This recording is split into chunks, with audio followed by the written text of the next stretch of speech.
Loh, kok diam saja? Saudara, orang Manokwari harus bangga karena hari ini hari bersejarah buat saudara.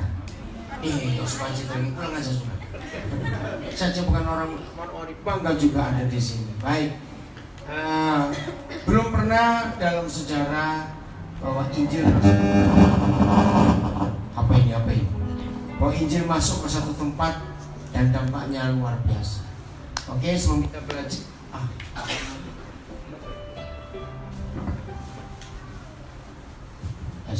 Nah, sebelum kita belajar firman Tuhan, ada kesaksian yang luar biasa. Kemarin belum tidak datang supaya bisa ikuti dulu. Yang berdiri di samping saya ini Steve Ponto. Dia asal orang Inubonto di Pulau Mangundo, Sulawesi Utara. Dia buta bukan sejak lahir, tapi karena ditabrak orang mabuk. Jadi sedih, daerah-daerah Kristen seperti Sulawesi Utara, Papua, orang mabuknya makin banyak. Gereja gagal memberantas itu. Ayo kita berusaha. Adik-adik, kalian yang belum tahu tentang dunia kemabukan, jangan sekali-kali coba. Korbannya sudah banyak, betul tidak? Sudah sangat banyak. Nah, salah satu adalah Steve ini. Nah, saya sering berkata kepada banyak orang, kalau ditanya, kita disuruh milih, ingin buta sejak lahir atau buta setelah dewasa? Jawabannya setelah dewasa bukan? Loh, ya atau tidak? Iya. Enggak. Ya sejak lahir gak lihat apa-apa sama sekali. Nah, Steve punya kesaksian-kesaksian yang luar biasa. Justru dia bisa menghibur banyak orang setelah dia buta. Dia buta sejak 13 Juni ya. Juni atau Juli? Juni, 13 Juni 2014. Tapi hidupnya bisa merubah banyak orang. Bagaimana dia berjumpa dengan Tuhan? Kita dengar kesaksian. Dan ini pertama kali dia ke Papua juga. Shalom. Puji Tuhan, saya sangat senang sekali ini hari kedua seumur hidup saya bisa berada di tanah Papua, khususnya di Manokwari. Buat yang kemarin hadir, ini merupakan siaran ulang dan mudah-mudahan ada tambahan-tambahan yang bisa menjadi bisa berdampak buat saudara-saudara. Seperti Koden bilang tadi, 5,5 tahun yang lalu saya ditabrak orang. Saya di mobil, mereka mengendarai sepeda motor, kemudian sepeda motor mereka bukan nabrak saya sebenarnya. Mereka melindas mobil saya, sehingga kap atau atap atas mobil saya itu ringsek masuk ke dalam, sehingga kepala saya membentur atap mobil saya sendiri dari dalam. Nah, akibatnya dahi saya itu pecah, rahang saya patah, dan bisa bayangkan kalau atas pecah, bawah patah, tengah-tengah seperti apa. Mungkin bisa dibayangkan sendiri. Singkat cerita, orang tua saya memutuskan untuk melarikan saya ke Singapura karena di Manado mereka merasa penanganannya masih kurang. Nah, untuk saya dibawa ke Singapura itu tidak mudah juga. Mereka harus menyewa pesawat khusus. Saya bukan naik pesawat biasa yang mungkin Bapak Ibu Saudara lihat lewat-lewat dan mendarat di bandara. Mereka harus pesan pesawat ambulans yang kecil. Nah, saya dijemput sama pesawat itu ke Singapura. Saya dirawat di Singapura di rumah sakit selama 3 bulan lamanya. Selama 3 bulan saya dioperasi 6 kali. Operasi itu artinya kepala saya dibuka, diotak-atik, ditutup, dibuka lagi, demikian. Selesai sudah. 3 bulan berlalu, saya pulang ke rumah, ke Inubonto di Sulawesi Utara. Nah, Bapak Ibu, saudara-saudara, selama 3 tahun hidup saya itu dihantui dengan ketakutan. Sulit untuk saya menjelaskan dengan kata-kata apa yang saya rasakan, karena setelah 10 tahun saya hidup di luar negeri, saya tinggal di Australia, saya tinggal di Amerika, saya tinggal di Kanada, kembali ke Indonesia, dan tiba-tiba mati lampu, gelap gulita, cahaya, sinar pun nggak ada. semuanya gelap. Bapak Ibu hanya bisa membayangkan saja. Atau kalau mau coba tutup mata 1 hari penuh, jangan duduk, jalan-jalan dengan tutup mata. Seperti apa rasanya? Nah, saya sering bilang kalau pemadaman lampu mungkin paling tinggi 6 jam, 7 jam. Kalau saya nggak tahu kapan nyala lampunya. Jadi ini gelap. Bapak Ibu, selama 3 tahun kehidupan saya itu cuman baring-baring di tempat tidur. Kalau mau duduk itu cuman pergi makan. Itu pun kalau mau melangkah, ngambil 1 langkah saja, saya takut kesandung. Padahal di depan saya tahu nggak ada apa-apa. Tapi mental seperti itu yang ada pada saya selama 3 tahun. Tapi 3 tahun itu saya punya banyak waktu untuk berdoa kepada Tuhan. Dan saya punya banyak waktu untuk merenung dan melihat kembali ke belakang apa yang terjadi dan pertolongan Tuhan dalam hidup saya. Pada akhirnya saya teringat akan firman Tuhan yang bilang, mengucap syukurlah senantiasa dalam segala perkara. Saya sadar bahwa kata kuncinya adalah segala. Dan segala berarti tidak ada yang terkecuali. Semua, dalam keadaan apapun, kita semua harus mengucap syukur. Saat enak, gak enak, sakit, sehat, keadaan apapun, tidak ada yang terkecuali. Kita harus mengucap syukur kepada Tuhan. Oleh sebab itu saya mengucap syukur pada Tuhan. Apa yang terjadi pada saya, rahang saya patah, disambung oleh dokter. Atas pertolongan Tuhan, saya bisa makan apa saja, saya bisa mengunyah dengan enak. Bapak Ibu, rahang saya patah itu di tengah sini dan di sini, copot rahangnya. Tapi hari ini saya bisa bilang, saya bisa makan dengan leluasa. Dan oleh sebab itu saya mengucap syukur kepada Tuhan. Dari saya pecah, serpihan-serpihannya itu menusuk otak saya bagian depan. Dokter membersihkannya itu dengan cara otak saya itu diangkat sedikit, terus dibersihkan, terus serpihan-serpihannya diambil dengan pinset. Tahu pinset ya? Diambil satu persatu gitu. Waduh, saya tuh ngeri kalau membayangkan. Nah, keadaan saya akibat benturan itu juga secara emosional selama di Singapura di rumah sakit, saya itu berontak-berontak, marah-marah, maki-maki sama semua aja orang yang ada di dalam kamar. Akibatnya saya itu harus diikat, tangan kaki harus diikat di rantai di rumah sakit. Dokter bilang saya perlu 1 tahun untuk bisa pulih secara emosional, bisa stabil. Itu kalau pulih, kata dokter. Tapi malam hari ini saya berdiri depan Bapak Ibu saudara-saudara, saya bisa bilang Tuhan itu baik. Saya mengucap syukur, tidak pernah 1 hari pun otak saya ada gangguan. Justru saya bilang keadaan otak saya itu stabil, secara emosional saya itu stabil. Dulu saya orangnya suka marah-marah, gampang tersinggung. Saya jauh lebih sabar sekarang dan lebih suka ketawa-ketawa. Bukan ketawa-ketawa sendiri ya. Saya justru lebih suka bercanda, melucu. Kalau dia bilang saya suka ngelawak, wah, saya puji Tuhan kalau saya bisa menghibur banyak orang. Saluran pernafasan saya, kata dokter, tidak tersambung dengan sempurna. Akibatnya saya tidak bisa bernafas 100%. Atau dengan kata lain, saya akan kesulitan untuk bernafas. Saya mengucap syukur pada Tuhan. Malam hari ini saya bisa bilang, tidak pernah sedetik pun saya kesulitan untuk bernafas. Saya mau kemana aja, jalan cepat, naik turun tangga, wah, saya bisa bernafas dengan lega. Saya tidak pernah sekalipun merasa kalau saya kesulitan untuk bernafas. Justru saya bisa menghirup udara yang segar di Manokwari. Wah, terasa nggak ada polusi di sini, udaranya segar dan sejuk sekali. Bapak Ibu saudara-saudara, terlebih dari apa semua itu saya mengucap syukur kepada Tuhan.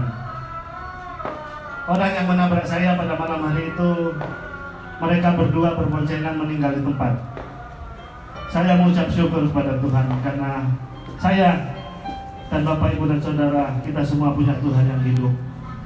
Dia Tuhan yang setia. Saya mengucap syukur kalau Tuhan menyelamatkan saya sehingga saya bisa berada di Manokwari pada hari ini. Berdiri depan Bapak Ibu dan Saudara, saya bisa bilang Tuhan itu baik.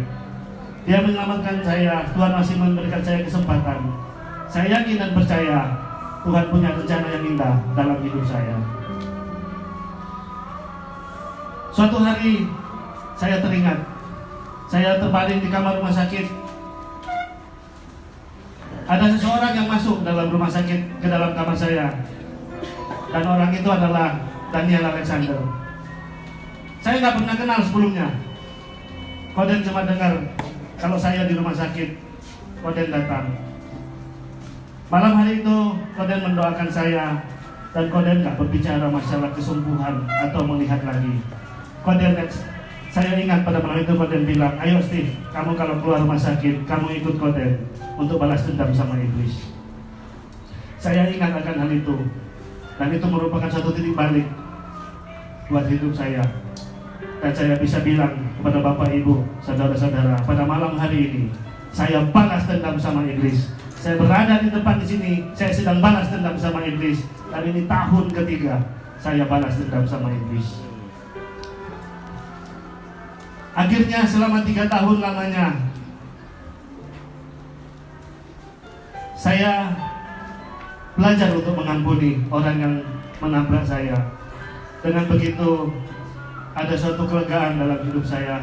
Saya merasa bebas, ada beban yang terangkat setelah saya melepaskan pengampunan. Dan saya bilang malam hari ini, kalau saya tidak pernah kecewa dengan Tuhan, saya tidak pernah marah pada Tuhan, saya tidak pernah menyalahkan Tuhan. Justru saya mengucap syukur pada Tuhan dan terima kasih pada Tuhan. Karena saya tahu bahwa rancangan Tuhan bukanlah rancangan malapetaka atau kecelakaan, melainkan rancangan damai sejahtera dan hari depan yang penuh dengan harapan. Saya menaruh pengharapan saya kepada Tuhan. Di awal tahun 2018 saya ikut akhirnya. Setelah 3 tahun lamanya Koden ngajak saya untuk ikut pelayanan, akhirnya saya bilang, oke, saya ikut.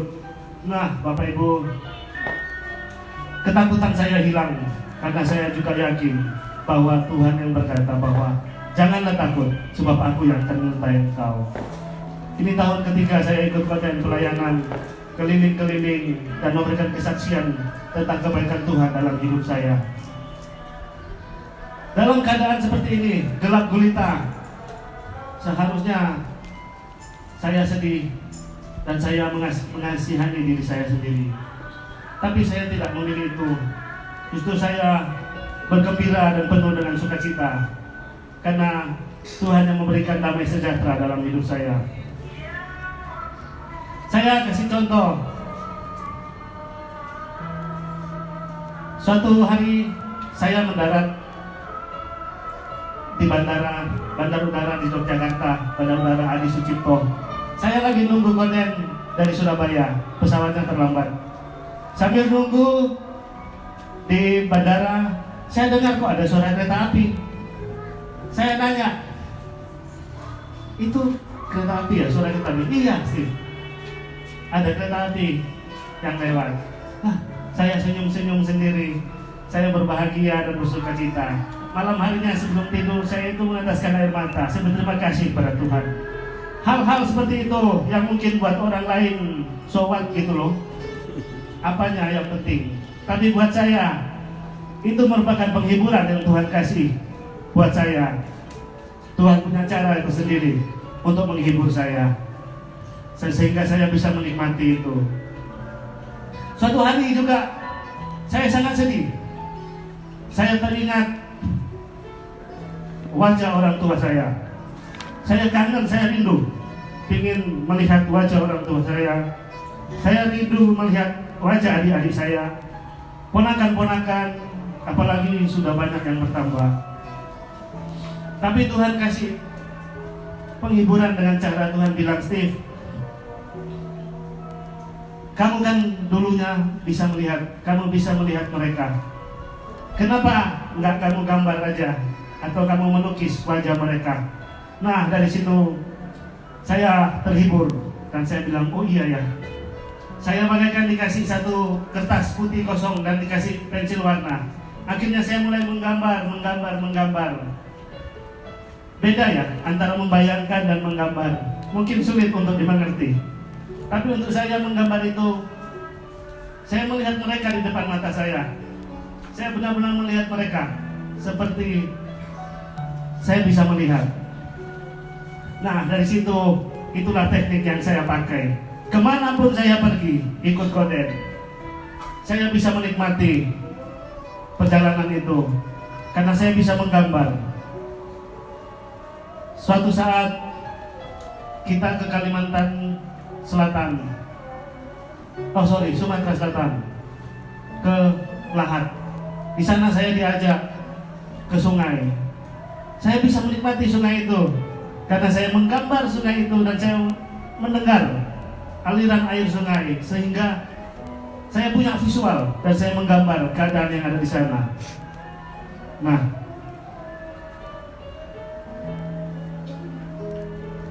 dengan cara-cara seperti itu yang Tuhan berikan pada saya. Fotonya ke Steve. Foto. Foto? Enggak apa-apa Steve, sambil. Oh, oke. Sejak 3 tahun yang lalu juga saya belajar pakai handphone sama orang yang namanya Adi Gunawan di Malang. Dia tunanetra juga sejak kecil. Nah, sekarang Steve, ya, fotomu ditayangkan di layar, suruh lihat. tolong lihat fotonya bintang film dari Sulawesi Utara. Itu dia dulu sebelum kecelakaan. Nah, dari dulunya yang saya sekitar 99% kegiatan saya di rumah harus dibantu oleh orang tua. Hari ini saya bisa bilang 99% kegiatan saya bisa saya lakukan sendiri. Saya bisa pakai handphone. Saya bisa apa saja. Saya bisa pakai handphone, saya bisa WhatsApp, saya bisa Facebook, saya bisa YouTube. Saya bisa pesan taksi, saya bisa pesan makanan. Saya bisa tahu uang. Saya bisa tahu di depan saya ada orang, laki-laki, perempuan berdiri, duduk pakai baju warna apa. Ini kemarin saya tes ke Pak Yanto. Saya tahu Pak Yanto lagi duduk pakai baju warna apa, celana warna apa. Hari ini saya tes ke Leon sampai kaget karena saya tahu dia pakai kaos warna merah, biru, putih dan garis-garis. Dia sampai kaget, hah? Kok tahu?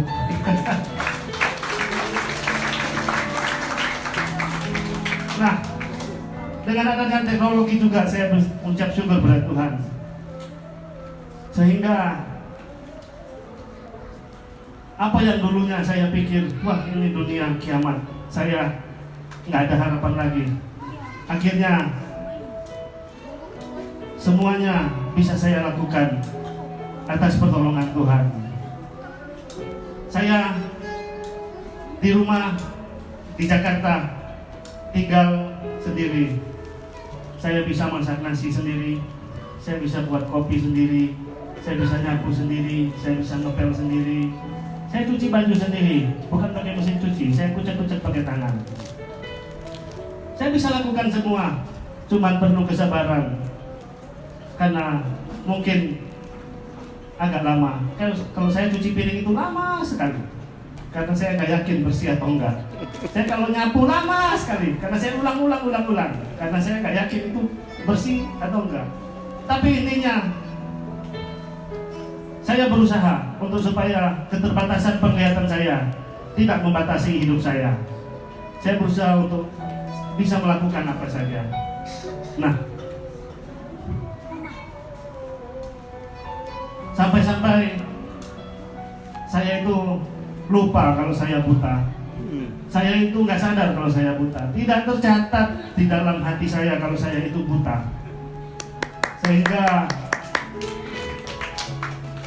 saya bisa menikmati hidup ini tanpa bisa melihat secara fisik. Saya memakai hati saya untuk melihat dan merasakan apa yang ada di sekeliling saya. Mungkin malam hari ini saya mau mengajak bahwa kita belajar untuk taat pada Tuhan. Saya juga sedang belajar untuk taat pada Tuhan. Dan kita punya hati yang tulus untuk berbagi pada orang lain. Saya belajar banyak dari Koden. Dengan ketaatan Koden dan ketulusan hati Koden, saya bisa ada di sini pada hari ini. Saya yakin dan percaya, tanpa Koden, saya mungkin masih di Inoponto, makan, tidur, makan, tidur, makan, tidur. Tapi berkat ketaatan dan ketulusan hati Koden, saya bisa ikut pelayanan dan saya bisa berada di sini pada hari ini. Makanya saya mau ngajak kita semua untuk belajar taat dan punya ketulusan hati. Dengan begitu bisa mengubah kehidupan orang lain menjadi lebih baik lagi. Saya merasa kalau dengan keterbatasan penglihatan saya bisa berbuat banyak. Nah, saya yakin dan percaya Bapak Ibu, saudara-saudara yang ada di sini pasti bisa berbuat lebih banyak lagi daripada saya. Masih kuat-kuat semuanya. Ayo kita berbagi dan kita melayani dan kita menjadi berkat, kita menjadi mujizat, kita menjadi jawaban doa buat banyak orang di luar sana. Seperti Koden pernah bilang, jangan tunggu udah terbaring di kamar rumah sakit dengan selang infus terus bilang, Tuhan pakailah aku. Wah, terbatas mungkin ya. Tapi mumpung kita semua di sini masih kuat dan sehat-sehat semua, mari kita semua bilang pada Tuhan untuk pakai hidup kita untuk jadi berkat buat banyak orang. Bilang supaya suatu saat nanti, di saat kita tidak berdaya lagi, kita bisa bilang bahwa hidup kita sudah jadi berkat buat banyak orang. Amin. Terima kasih. Tuhan Yesus memberkati. Steve tunggu di sini. Ya, saya pernah ngomong pada Steve juga pada banyak orang. Jangan sampai saudara berkata, Tuhan pakailah aku, ketika orang itu sedang terbaring di rumah sakit, infus di mana-mana, selang di mana-mana. Yang repot Tuhan. Betul tidak? Nah, saya ingin berikan kesempatan bagi saudara yang pertama kali dengar Steve, ingin tanya sesuatu nggak tentang hidupnya ini? Jun, mana kamu Jun? Jun, Jun sini. Mana ada nggak? Jun, panggil dia. Mana dia? Nah, saudara, Steve ini kalau makan, nah saudara kan kagum, tidak pernah kececer dan piring bisa bersih. Ayo logikanya, mana bisa nggak lihat apa-apa? Jadi dia ini buta-buta total. Dan selama dari Maret 2018 kami jalan dengan Steve, tidak pernah ada keluhan sama sekali dalam hidupnya. Selalu tertawa, selalu bersyukur. Bahkan dia menghibur banyak orang. Maka itu saya beri kesempatan, ada yang mau tanya supaya saudara lebih jelas. Ayo, siapa yang mau tanya? Ini penting sekali saudara belajar dari hidup Steve. Ada Jun? Mana dia? Oh, lagi sholat. Oke, nanti lagi. Ada yang mau tanya? Cepat saudara, kesempatan ini. Siapa saja? Ayo, saya tunggu. Steve siap jawab ini. Ayo. Supaya sering sehat-sehat suka ngomel. Kalau kau jadi saya buat saudara Steve aja biar bertobat. Habis. Baru jerawatan udah ngomel. Ada nggak seperti itu? Baru jerawatan sudah ngomel. Ada yang mau tanya? Oke, silakan berdiri ya. Halo, selamat malam Kak Steve. Saya Made, saya mau bertanya sama Kak Steve, gimana caranya Kak Steve berkomunikasi menggunakan handphone? Jelas nih pertanyaannya. Nah, jawab. Tapi saya bisa jawab duluan. Saudara yang mulai nggak bisa pakai aplikasi di handphone untuk tunanetra. Coba dulu berapa jam baru belajar. Saya satu tolong pegangin. Iya, sini. Mic. Oh, mic ya. Oh iya, iya.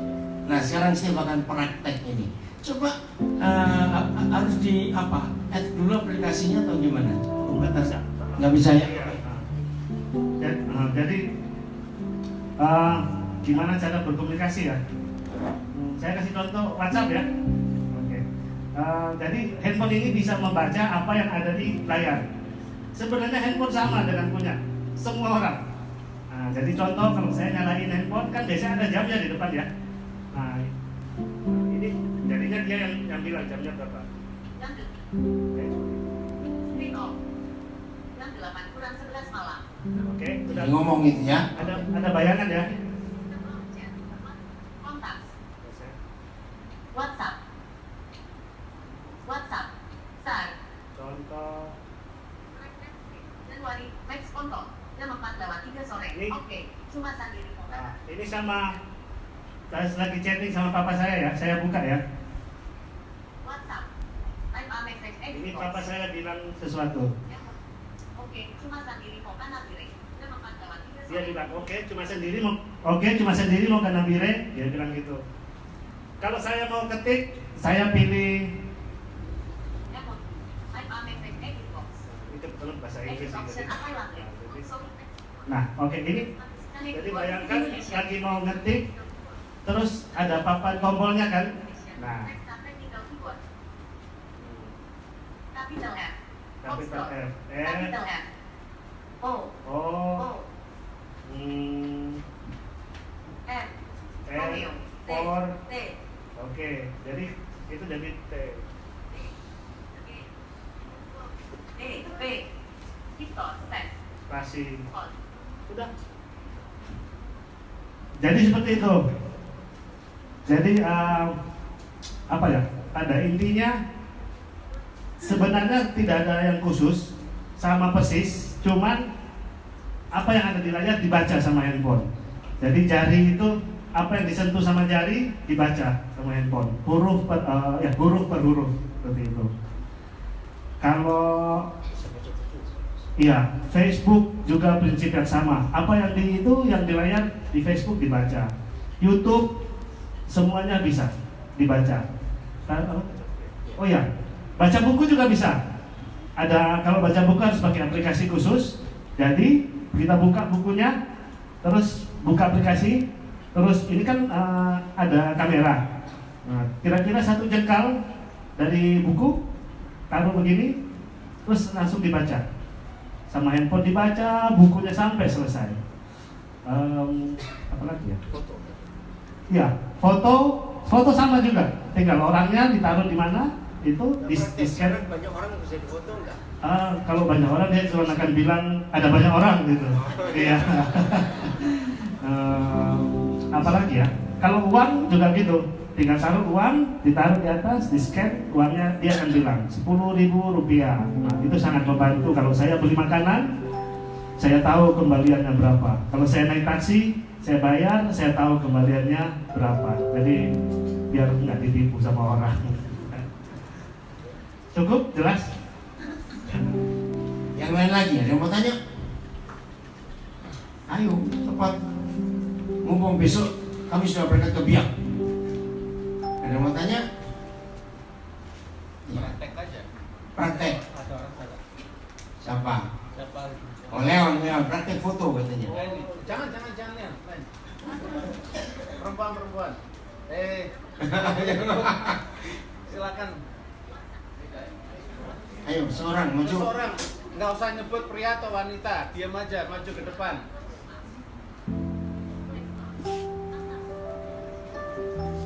Ya sudah, cukup. Orangnya Ya belum. Mau coba ini ya, praktek. Jangan bilang nih siapa. Di sini aja supaya karena masuk kamera juga. Kita ngadepnya ke sini, ini Steve. Ke sini dong. udah dengar itu. Ya, sebentar ya. Diarahin ke sini. Maju lagi. Oke. Steve mundur. Ya, sudah.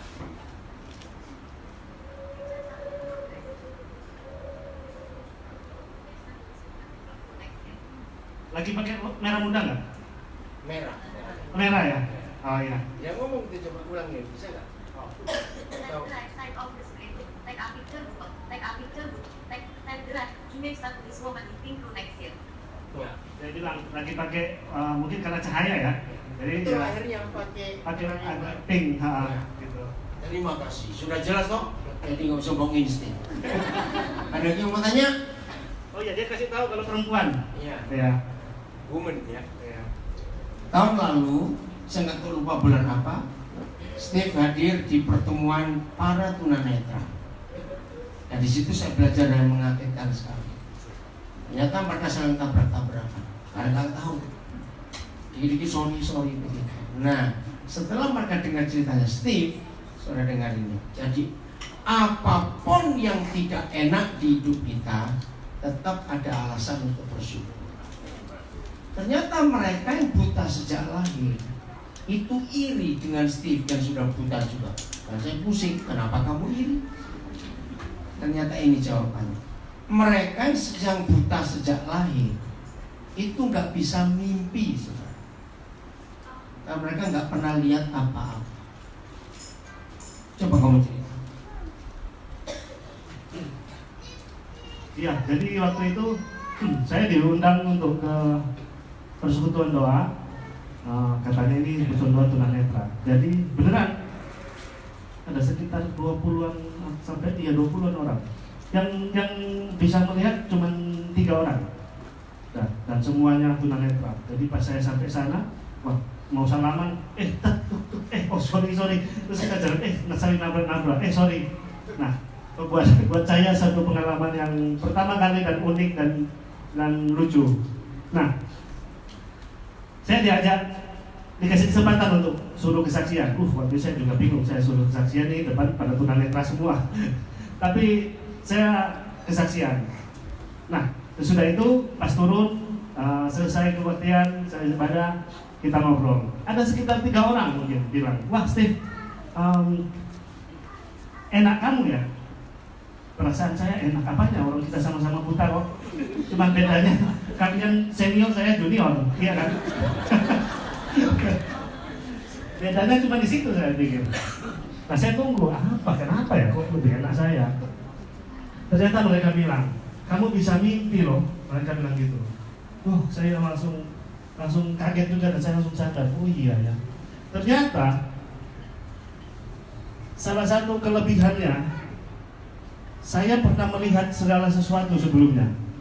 Jadi saya punya di dalam otak saya itu saya tahu bentuk. Saya tahu bentuk. Misalnya contoh kursi, saya tahu kursi bentuknya seperti apa. Mau modelnya, mereknya apa, tapi saya tahu kursi itu pasti bentuknya seperti itu. Mobil bentuknya seperti apa, saya tahu. Pohon, daun, saya tahu bentuknya seperti apa. Mic ini pun saya tahu bentuknya seperti apa. Ternyata buat tunanetra yang sejak lahir dan nggak pernah melihat apa-apa, mereka nggak punya bentuk, nggak punya bayangan bentuk di dalam otak mereka. Jadi kalau kita bilang kursi, mereka nggak tahu kursi itu seperti apa, kecuali diraba. Tapi ternyata tetap beda antara visual, antara apa yang pernah dilihat dan tidak pernah dilihat itu ternyata berbeda. Nah, disitulah saya mengucap syukur. Saya bisa mimpi, mereka nggak bisa mimpi karena mereka nggak pernah bisa melihat apa-apa. Jadi apa yang mau muncul di dalam mimpi mereka.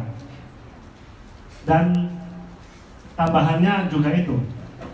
Kenapa saya bisa melukis, saya bisa menggambar seperti saya ceritakan tadi? Ya karena saya bisa melihat sebelumnya. Saya bisa menggambar. Kalau mereka apa yang mau digambar? Mereka nggak pernah melihat apa-apa sebelumnya. Makanya masalah gambar-menggambar juga. Kemarin bulan lalu saya, Koden, dan Ciluis kita pelayanan ke Taiwan. Kita pergi ke salah satu mall. Di mall itu saya dengar Koden bilang, wih ini mallnya kok udah tua ya? Ada yang bilang, oh enggak, itu dekorasinya memang sengaja dibuat tua. Terus ada yang letuk bilang saya, Steve menurut kamu gimana? Saya jawabnya, modern sekali ini mall. Saya bilang gitu, warna-warni temboknya.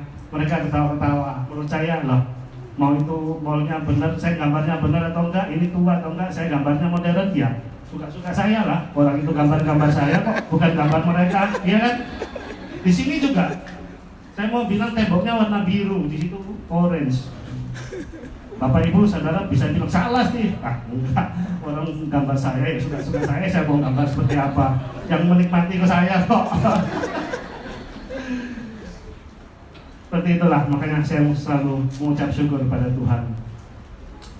Saya nggak punya alasan untuk nggak mengucap syukur pada Tuhan, karena setelah saya bilang tadi, saya punya 3 tahun untuk melihat, merenung dan melihat kembali ke belakang selama sepanjang kehidupan saya. Ternyata ada banyak sekali hal yang patut saya syukuri, karena pertolongan Tuhan itu selalu tepat pada waktunya. Ada yang mau nanya?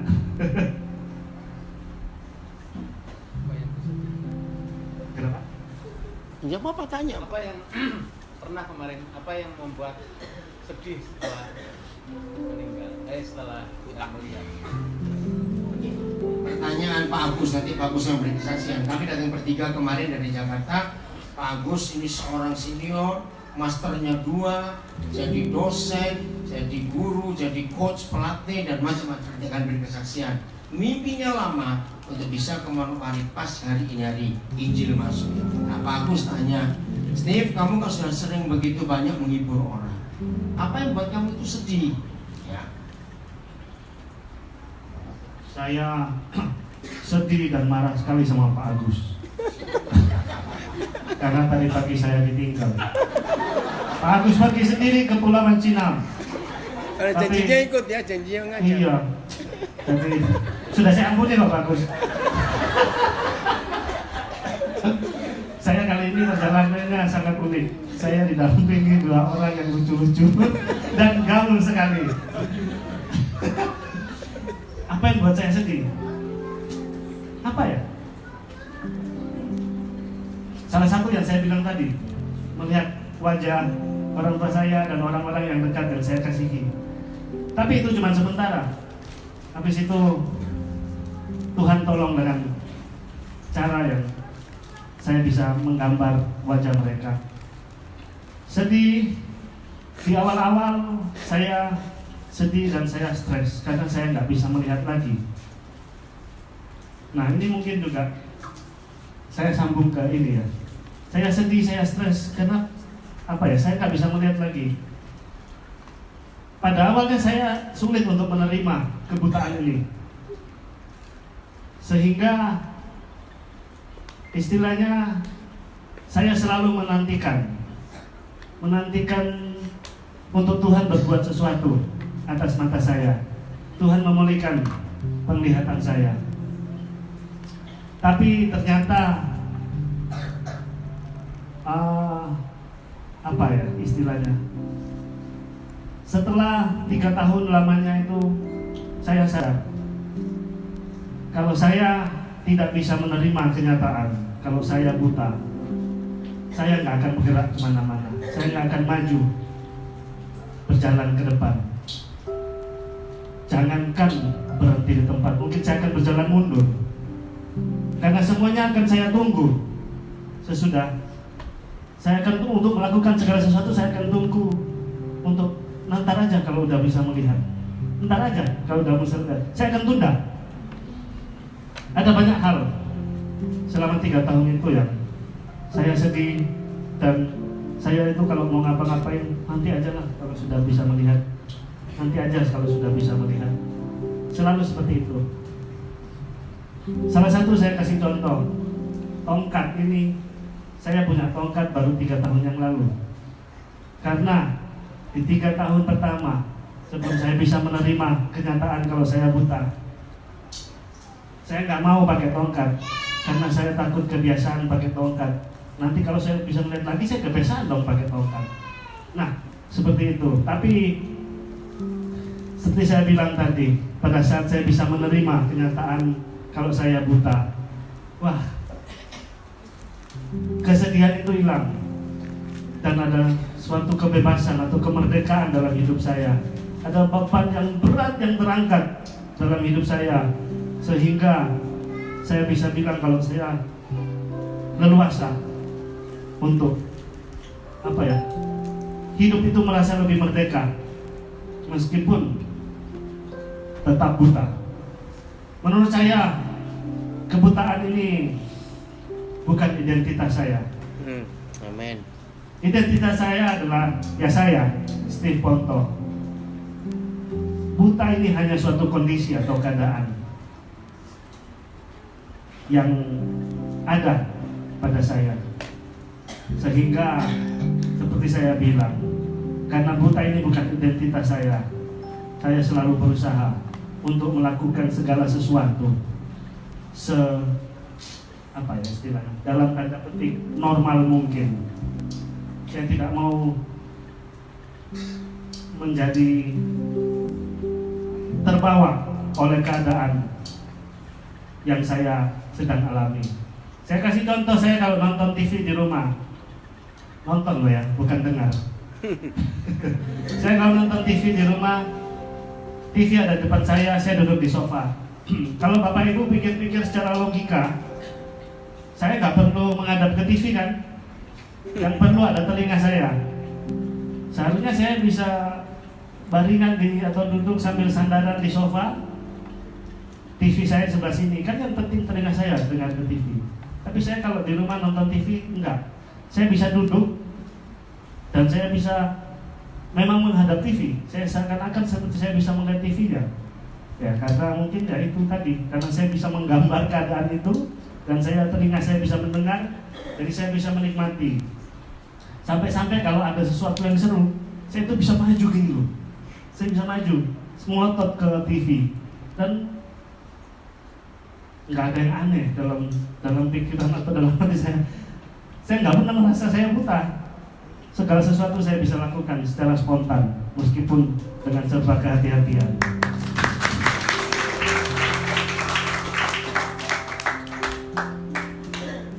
Apalagi? Saya itu saja sih. Tepuk tangan.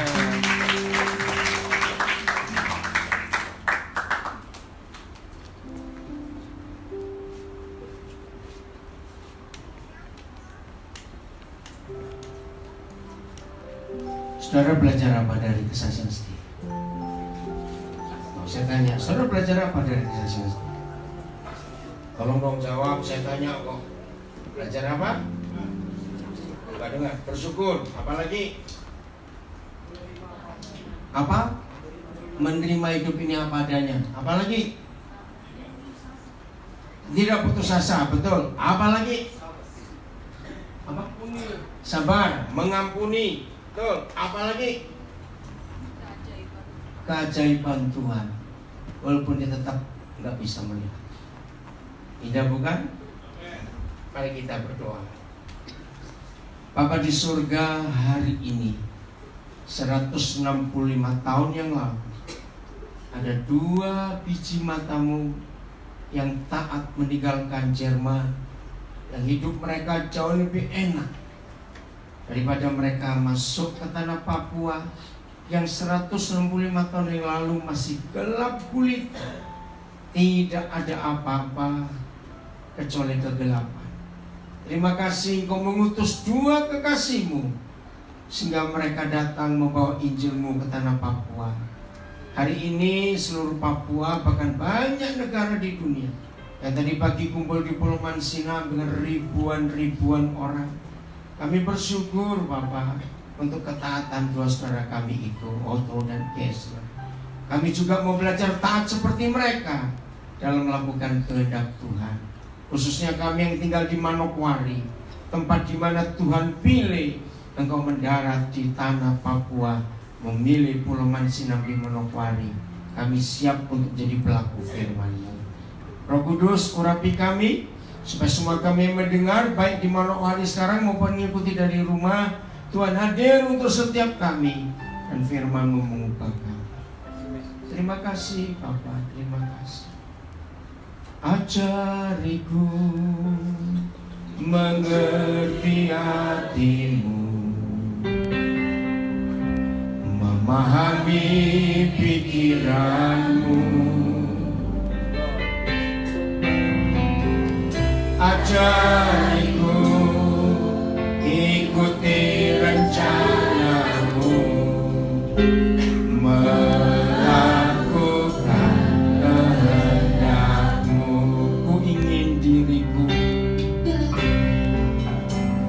ku ingin diriku menjadi pribadi yang kau rindukan,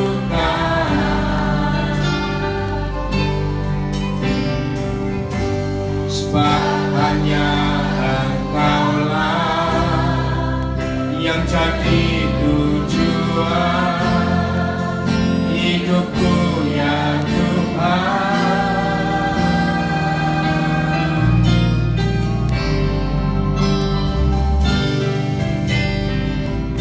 Ajariku mengerti hatimu, memahami pikiranmu.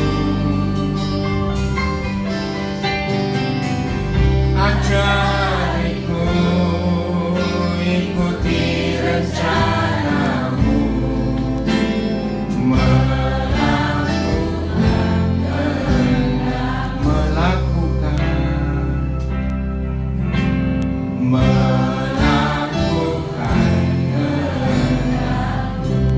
Bapak, kami gak minta kaya, kami gak minta sehat, kami gak minta pintar, kami gak minta apa-apa. Kami hanya minta satu, ajari kami mengerti hatimu, memahami pikiranmu.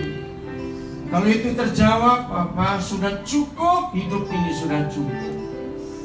Karena seringkali masalah kekristenan kami, masalah kami sebagai pengikut dan murid Tuhan Yesus, bukan kami gak hafal ayat Alkitab, bukan kami kurang berdoa lama sekian jam sehari, bukan karena kami kurang banyak pelayanan, bukan Bapak.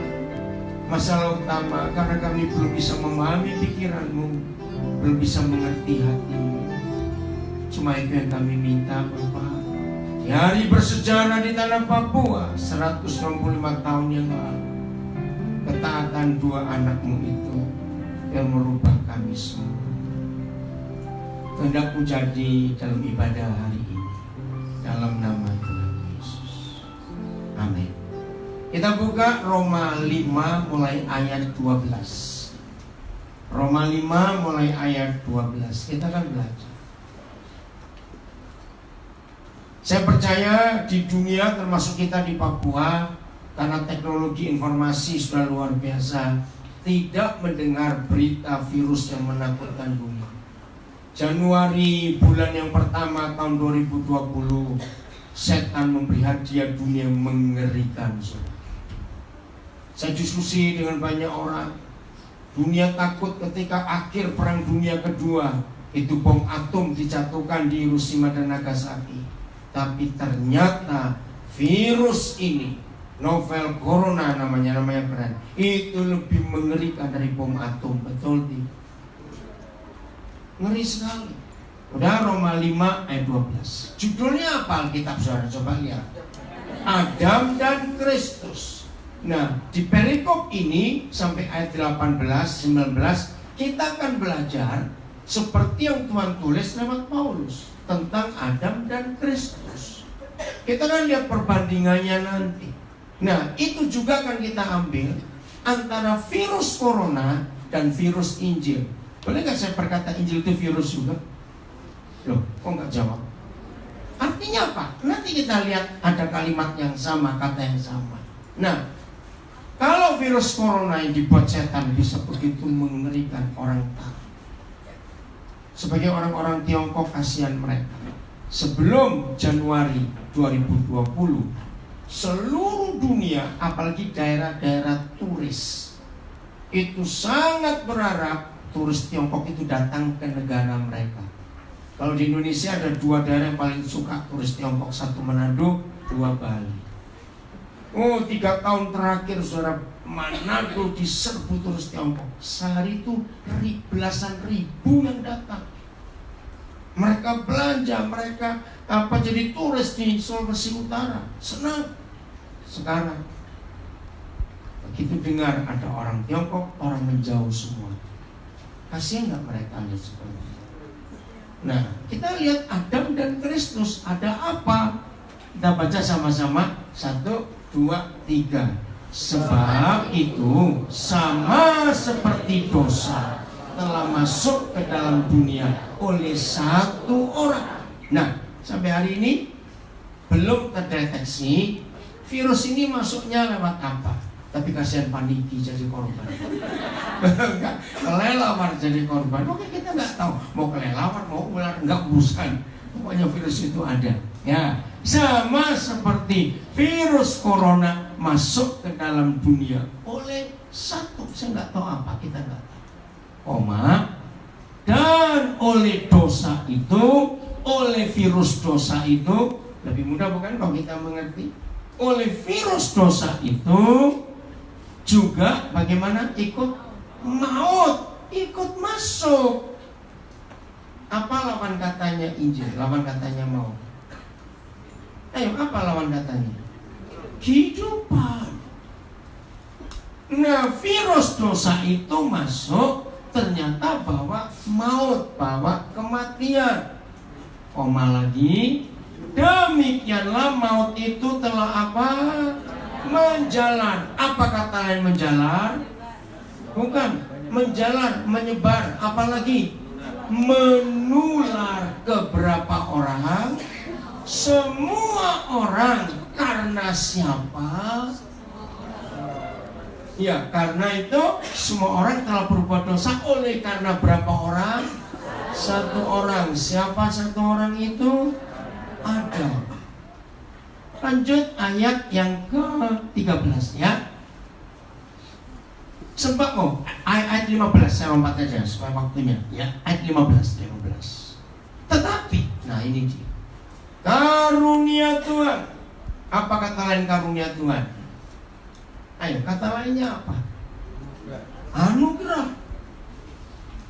Grace.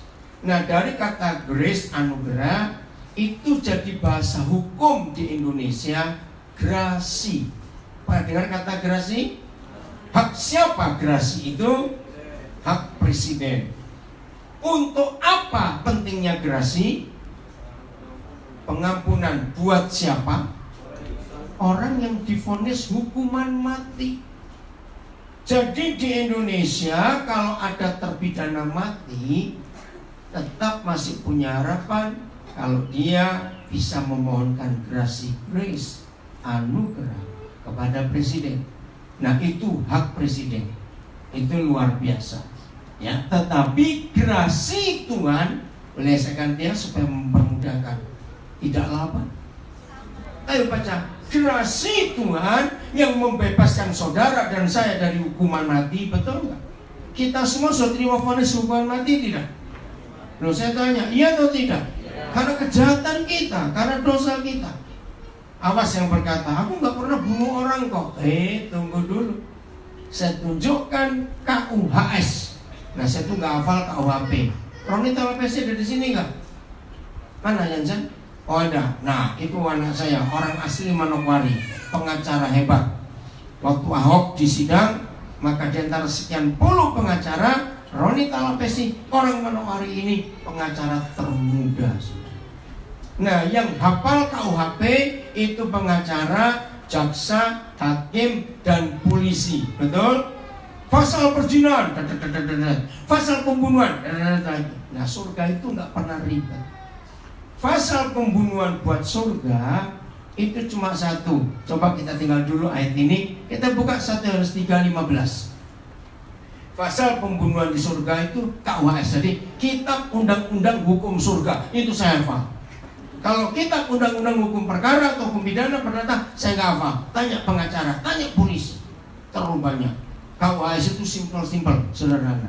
Nah, setiap orang artinya berapa? Semua orang yang ngapain? Nah, yang ngapain coba baca? Yang membenci saudaranya, dia adalah seorang pembunuh.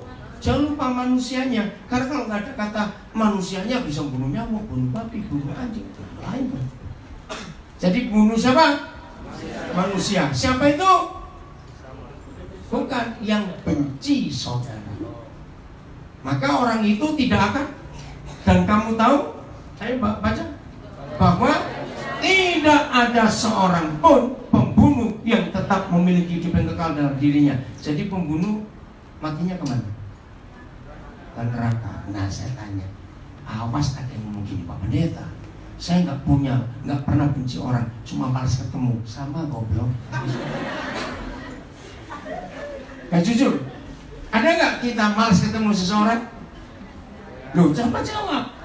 Nah, berarti kira-kira di ruangan ini banyak pembunuh yang belum ketangkap. Jawab cepat. Nah, enggak malas ketemu, saya tambahkan jengkel. Nah, jengkel itu adik bungsunya benci. Maaf saya tanya, suami istri jujur ya jujur. Nah, yang belum menikah buka kuping baik-baik. Yang sudah menikah saya tanya, jawab yang jelas. Setuju? Yang belum menikah bagaimana?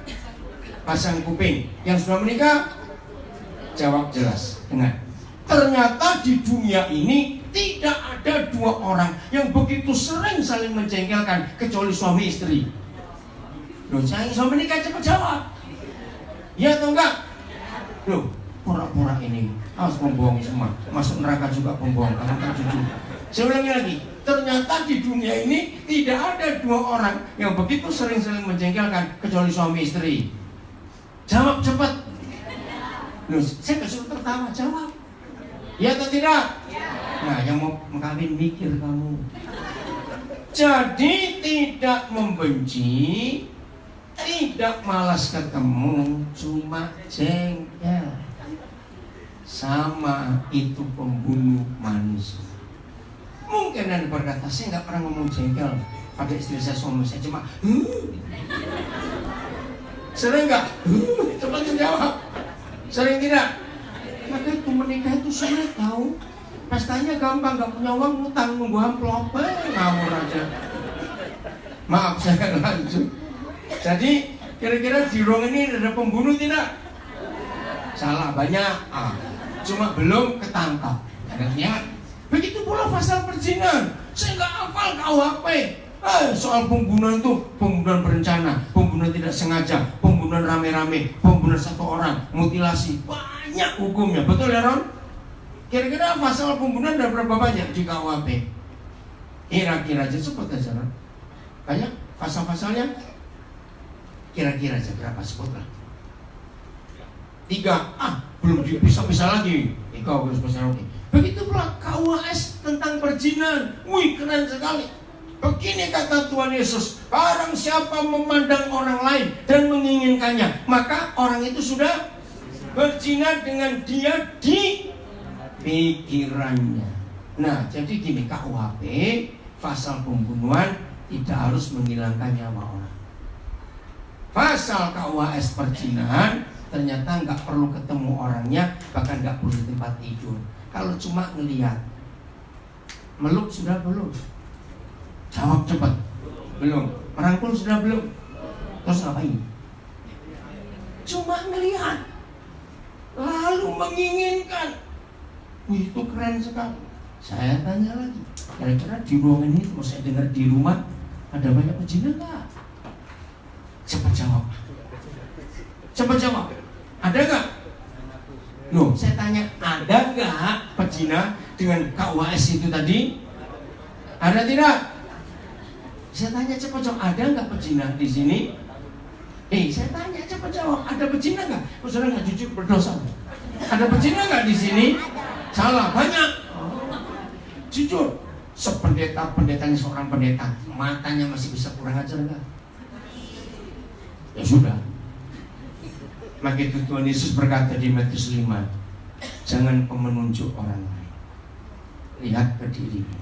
Betul? Tuhan Yesus berkata, potongan kecil kayu ada di matamu, kamu nggak melihat. Kembali ke sana. Oh kembali. Sepotong balok besar ada di matamu, kamu nggak lihat. Tapi sepotong kayu kecil di mata saudaramu, kamu lihat. Itu berdosa. Jangan menghakimi orang. Kita ini semua orang berdosa. Betul? Kita lanjut. Roma 5 ayat 13-nya tadi ya. Maka itu jangan sombong dalam hidup. Nah, ayo mana? Ayat 15 Roma 5. Tetapi gerasi Tuhan tidaklah sama dengan pelanggaran Adam. Betul tidak? Adam melanggar, membawa apa? Membawa apa ke dalam dunia? Bawa maut. Tuhan Yesus datang tidak melanggar, membawa gerasi. Apa yang dia bawa? Ayo, kehidupan, pengampunan. Itulah virus Injil. Jadi beda yang dibawa oleh Adam dan dibawa oleh Tuhan Yesus. Ingat ya, beda. Terus titik. Sebab, ayo baca 1, 2, 3. Sebab jika karena pelanggaran satu orang membuat semua orang telah jatuh ke dalam kuasa maut. Ini gara-gara satu orang yang namanya Adam. Mengerikan sekali. Maka seharusnya, ayo saya baca, maka seharusnya jauh lebih besar apa? Gerasi, kasih karunia, anugerah dari Tuhan dan karunia-Nya, pengampunannya yang dilimpahkannya atas berapa orang? Semua orang. Karena satu orang. Siapa itu? Yesus Kristus.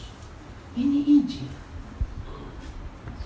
Jadi kalau kita ada di Manokwari hari ini merayakan 165 tahun Injil tiba di tanah Papua dan merubah Papua. Pas ada virus corona, kita bisa belajar untuk tahu beda. Kalau orang ada virus corona, semua orang takut. Tadi dalam berita, Menteri Pertahanan kita bersama, saya lupa menteri siapa lagi, datang, kesehatannya datang ke Natuna untuk mengunjungi. Gak tahu kenapa dilarang atau bagaimana. Ternyata para menteri, bapak-bapak ini gak boleh turun dari bis menemui orang Indonesia yang dibawa dari Wuhan itu. Saya bingung. Ya karena peraturan. Takut ketularan. Saudara, sekarang saya tanya, setelah kita baca ayat 15 Roma 5, dalam diri kita ada virus Injil tidak? Loh, saya tanya, ada virus Injil tidak? Ada. Seharusnya kalau di dalam diri kita ada virus Injil, yang takut siapa? Ayo jawab. Setan yang takut. Maka itu kalau ada pendeta, majelis, hamba Tuhan, anak Tuhan didekati setan, berarti nggak ada virus Injil dalam dirinya. Kita aja sudah. Betul? Harusnya setan takut. Seperti orang-orang yang saya takut. Mulai hari ini 5 Februari jam 00 tadi malam, resmi pemerintah Indonesia melarang semua pesawat yang dari Tiongkok ataupun transit dari negara lain nggak boleh masuk Indonesia. Begitu pula penumpang yang sudah harus cepat dipulangkan, sudah tiba. Kasih. Pemerintah Tiongkok menyesal. Kenapa sampai begitu parahnya? Ya jawabannya karena takut. Ingat salah satu turis Tiongkok di Manado, anak kecil 2 tahun sudah ketahuan ada virus corona. Sekarang ada di rumah sakit Malalaya, diisolasi. Saudara, ayo kita tanya dalam diri kita. Penyakit-penyakit, maaf ya, ini hari-hari saya lagi nangani seorang di Balikpapan. Dia orang baik-baik, saya tahu. Saudara. Tiba-tiba pas Natal tahun lalu, dia pas mau donor darah, ditolak. Ternyata dia kena HIV/AIDS. Dia kaget. Loh kok bisa? Nah, ternyata ketahuan berapa dia kecelakaan transfusi darah. Nah, sudah nular belum? Harusnya sudah. Maka itu kalau selama ini saudara jadi Kristen belum nulari orang, virusmu palsu, gitu aja. Betul nggak? Virusmu palsu. Karena virus Injil ini dampaknya luar biasa. Katakan amin. Virus Injil ini dahsyat.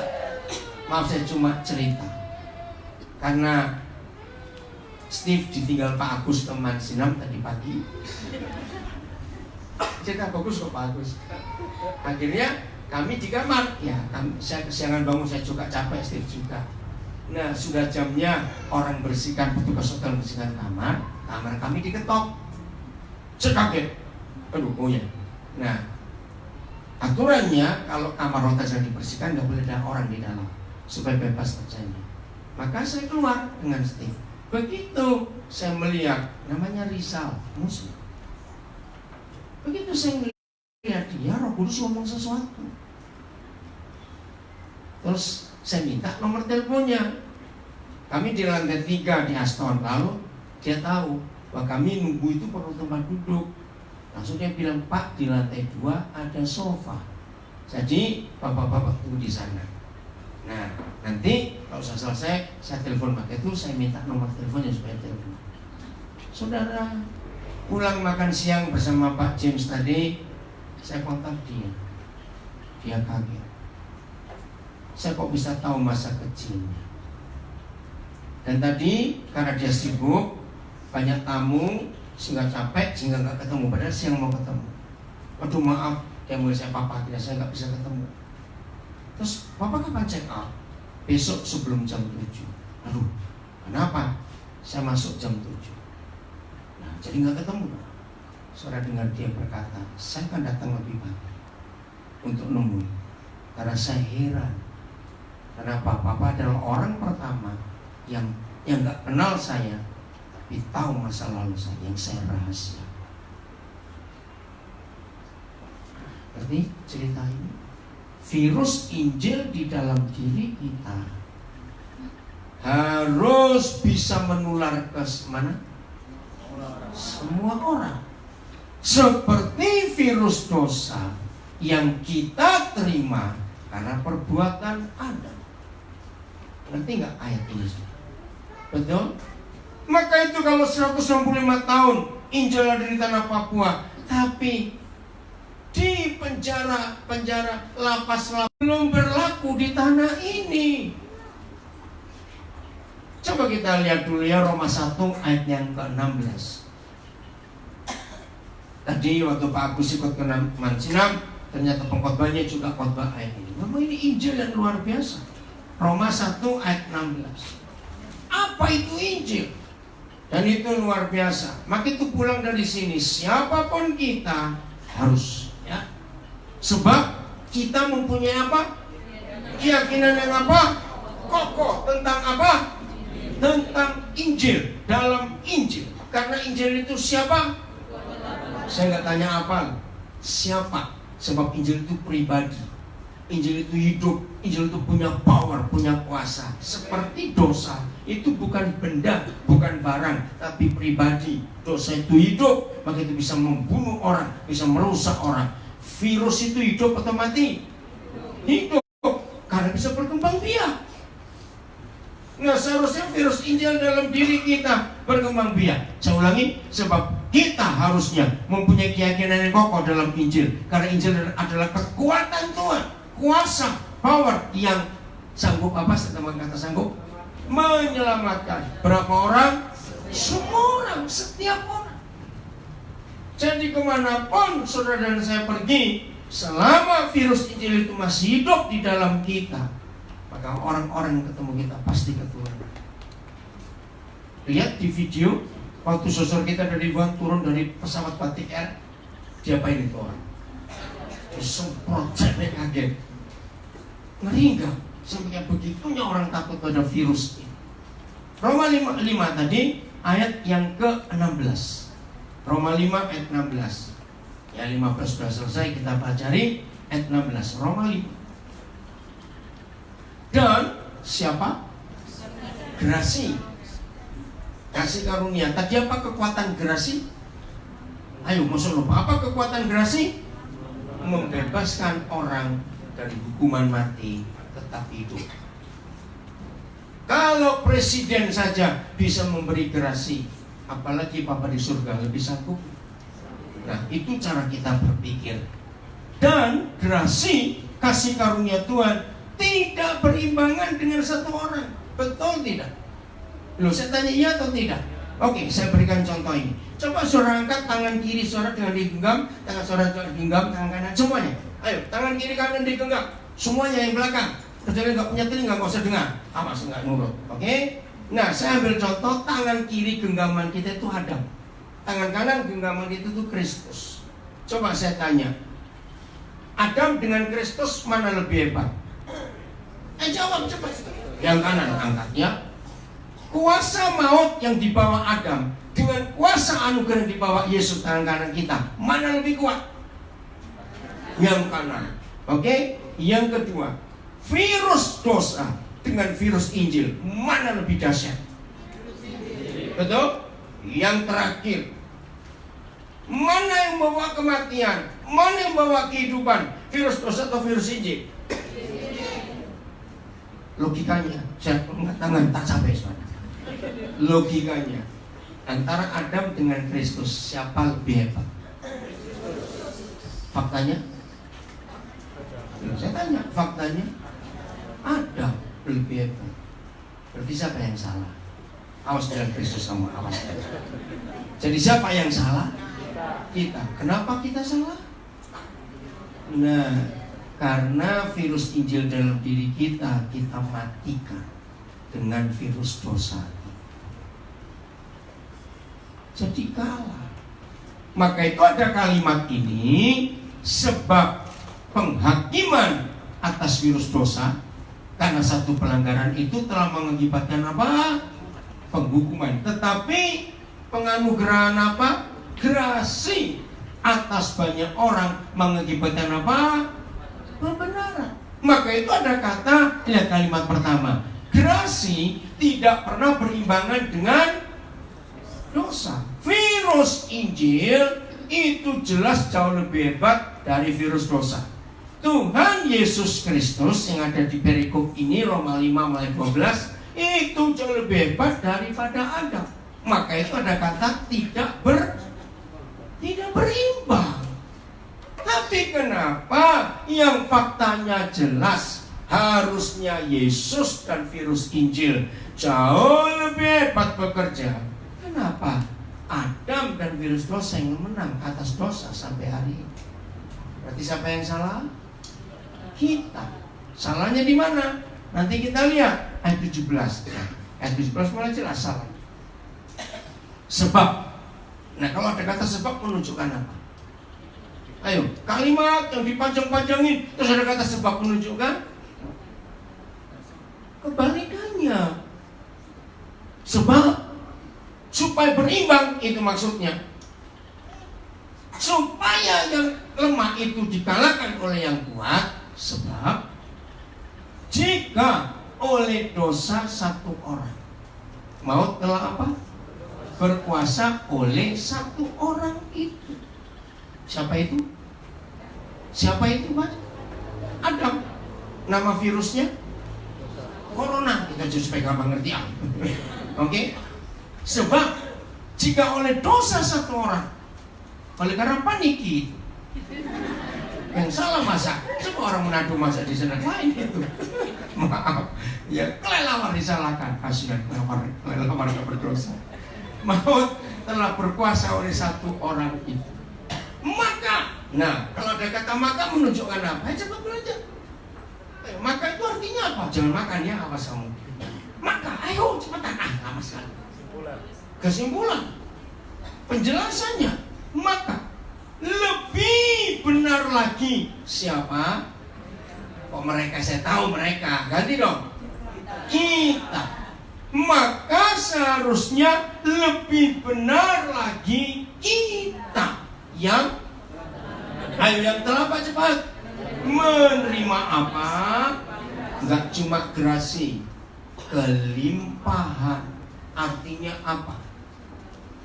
Ini loh saudara, kalau membaca ayat ini, satu orang terpidana mati, grasinya perlu berapa kali? Ayo cepat jawab. Satu kali. Nah, Amerika itu negara yang unik. Siapa pernah dengar berita pengadilan Amerika? Amerika kalau menghukum orang bisa sampai 200 tahun, 160 tahun. Saya juga pikir, kok lama sekali. Ternyata per kasus dihakimi, maka satu kasus hukuman mati, muncul kasus lain hukuman mati lagi. muncul lagi hukuman mati. Itu digabung semuanya, mati berapa kali? Padahal nyawanya cuma 1 kali, ngerti? Jujur, setelah kita tahu KUHS tadi, dosa kita lebih banyak nggak dibanding para terpidana mati? Jawab, banyak nggak? Jauh lebih banyak. Maka itu kita perlu menerima kelimpahan grasi. Ini kok ngamen sih, grasi telat lagi. Kalau mikir jangan lambat begitu. Ini antara kebanyakan nonton drama Korea, jadi nggak pinter-pinter. Nah yang tertawa itu jangan-jangan. Jadi berapa grasi yang kita terima?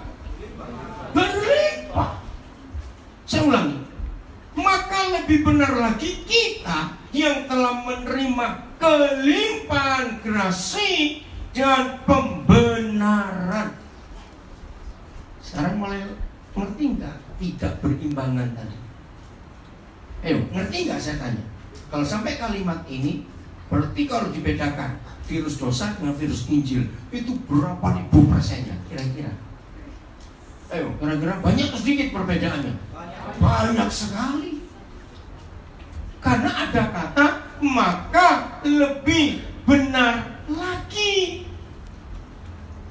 Kalau virus dosa bisa menular cepat ke banyak orang, maka lebih benar lagi kalau saudara dan saya menerima grasi yang melimpah, artinya akan hidup.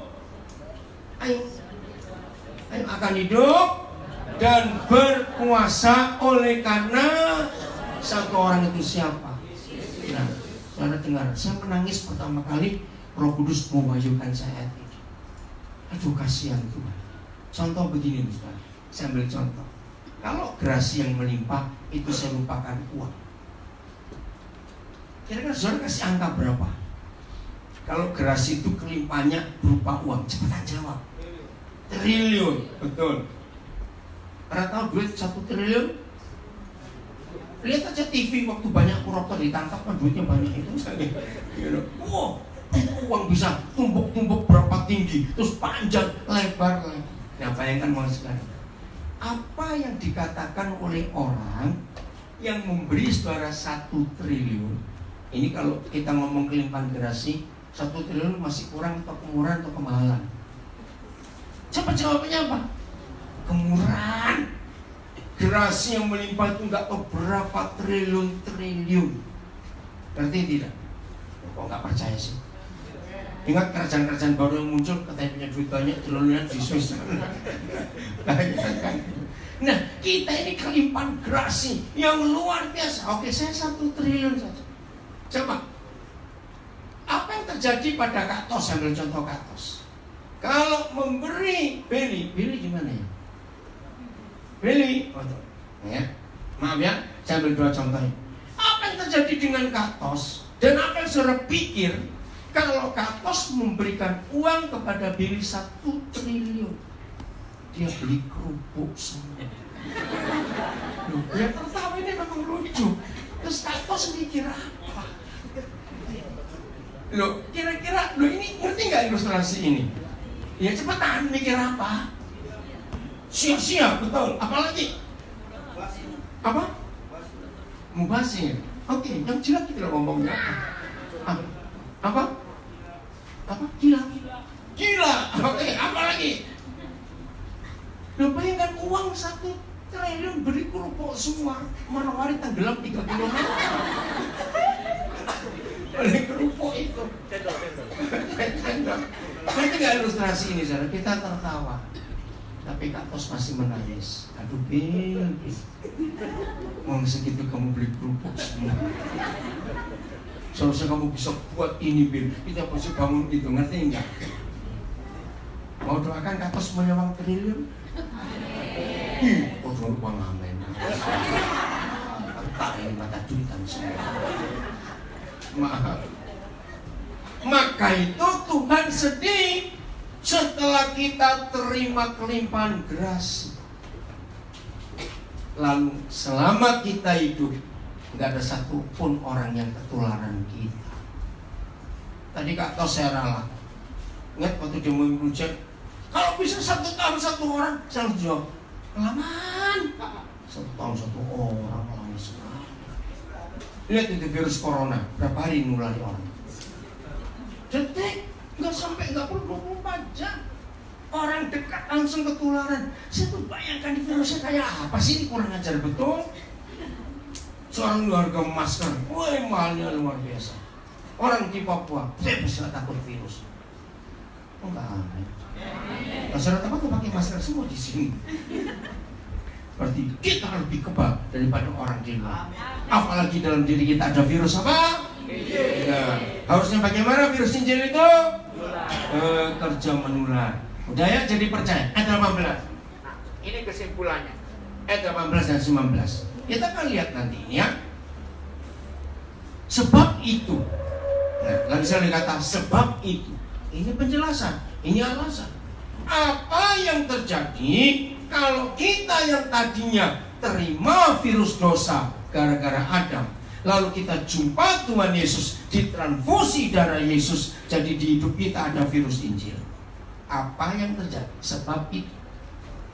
Sama seperti oleh satu pelanggaran, semua orang beroleh penghukuman.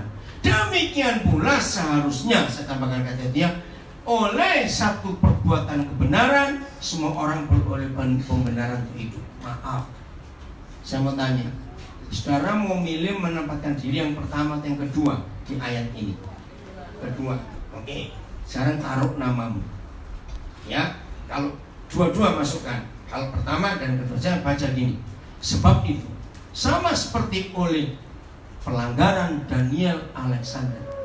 Kalau saya melanggar, semua orang beroleh penghukuman. Tapi demikian pula oleh satu perbuatan kebenaran Daniel Alexander, semua orang beroleh pembenaran. Jadi saudara siap untuk masuk yang kedua? Oke, sekarang saya baca begini ya. Sebab itu, sama seperti oleh satu pasar dibuat, ada virus itu merebak mulainya. Benar atau tidak saya tidak tahu, karena sampai ini masih jadi perdebatan. Gara-gara di pasar itu virusnya menyebar kemana? Ke seluruh dunia dan menyebabkan kematian. Nah sekarang masukkan nama saudara. Demikian pula oleh perbuatan, namamu cepat, lupa namamu apa sih? Perbuatan siapa? Baca. Enggak dengar suaranya mana, jangan bisu, cepat. Demikian pula oleh perbuatan, namamu mana, baca. Ayo ulang, saya nggak dengar. 1, 2, 3. Demikian pula oleh perbuatan namamu, maka semua orang beroleh pembenaran untuk hidup. Harusnya begitu kerjanya virus ini. Ayat 19 masih sama konsep. 19. Jadi, nah ada kata jadi. Artinya apa? Kesimpulannya. Apa kesimpulannya? Sama seperti oleh ketidaktaatan satu orang. Siapa dia? Loh, siapa dia? Enak aja kita, usul gak taat Adam lagi. Kurang ajar kita ini. Loh betul enggak? Ngaku kita sering taat atau gak taat? Ya sudah, nyalain Adam terus, Adam apa lagi ya? Enak saja Adam itu. Apa? Jadi ini kebenaran. Jadi sama seperti oleh ketidaktaatan kita. Kalau kita nggak mau taat, terjadi apa? Semua orang telah menjadi orang berdosa.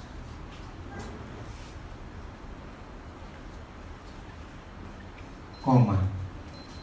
Demikian pula oleh ketaatan satu orang. Dan berkata kita, loh Berni, ya harus, kalau enggak ya kamu virus corona gitu aja, mau apa? Loh betul tidak? Saya ulangi. Jadi demikian pula oleh ketaatan saya, baca. Oleh ketaatan saya, maka semua orang menjadi orang benar. Ini pilihan dalam hidup kita. Mau yang mana kita lakukan dalam hidup? Mengerti? Harus. Setelah saudara mendengar firman ini, kasihan Tuhan Yesus enggak? Saya tanya, kasihan Tuhan Yesus enggak? yang sudah memberi kelimpahan grasi, yang seharusnya kita ini bisa merubah dunia karena virus Injil yang ada di dalam hidup kita. Ternyata virus dosa, virus corona yang kita bawa kemana-mana. Percaya kalau kita bertobat sekarang, Tuhan mengampuni kita. Amin. Kalau kita berubah mulai hari ini, perubahan terjadi di orang-orang di sekitar kita. Mulai dari rumah, suami istri yang masih tadi, bahwa dia adalah pembunuh manusia. Dengan teman, dengan saudara, dengan tetangga, dengan kakak adik, mantan pacar, mantan suami, mantan istri, mantan mama mantu, awas belum mengampuni. Betul? Siapa saja ampuni. Karena Injil itu mengampuni semua orang. Maka kita pun harus mengampuni semua orang dalam hidup. Dunia jadi indah nggak kalau kita lakukan ini? Ini yang Tuhan tunggu dari gereja. Virus yang terjadi. Ayat terakhir, Yohanes 20 ayat 23. Musik siapa nih? Ada pujian apa? Atau silakan. Itu nanti saat doa Pak Agus yang beri kesaksian. Udah, Yohanes 20 ayat 23. Ayo virus ini kita bawa. Katakan amin. Jikalau kita ngapain? Baca, jikalau kita ngapain? Mengampuni dosa orang. Tadi siang waktu kami makan, diajak Pak James Rabau, ada telepon. Seorang gembala yang hari apa sih? Kamis yang lalu, bukan, Senin minggu yang lalu saya khotbah di Karawang. Nah, saya khotbah soal duta besar kerajaan surga di dunia, soal pengampunan. Ada yang ingatnya? Ternyata waktu dia sharing balik ke sekolah teologi yang dia ngajar, orang kaget. Ya memang, saya pernah sharing pada orang Muslim, dia nggak terima. Ya, jikalau siapa? Loh kok kamu? Saya udah punya virus Injil, kok kamu lagi apa sih? Jikalau siapa? Saya. Ngapain? Mengampuni apa?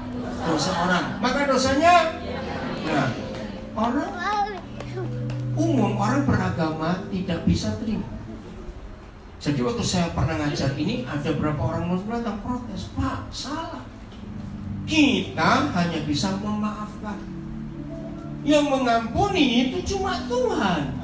Saya baru tahu. Maka itu selama Yesus hidup di dunia, dia banyak buat mujizat. Cuma satu yang buat orang Farisi, imam-imam, ahli Taurat, kebakaran jenggot. Kalau Yesus mengampuni dosa orang, mereka marah.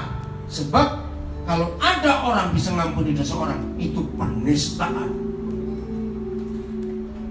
Akhirnya saya mengerti, saudara dan saya diberi otoritas yang sama oleh Tuhan Yesus untuk mewakili Dia.